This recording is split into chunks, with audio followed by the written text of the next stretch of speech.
করে টাকা ফিটিং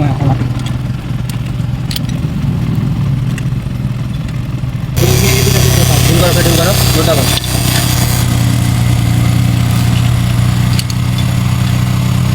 আচ্ছা রাখতে না দিতে ছিল না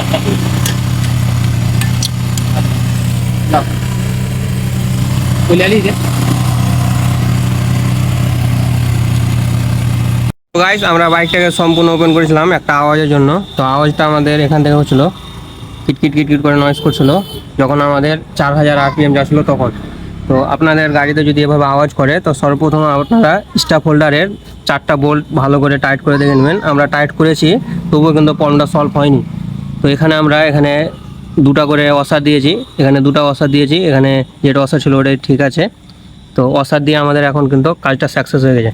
এই ভিডিওটা কেমন লাগলো অবশ্যই কমেন্টে জানিয়ে যাবেন আর চ্যানেলটা অবশ্যই সাবস্ক্রাইব করে নেবেন।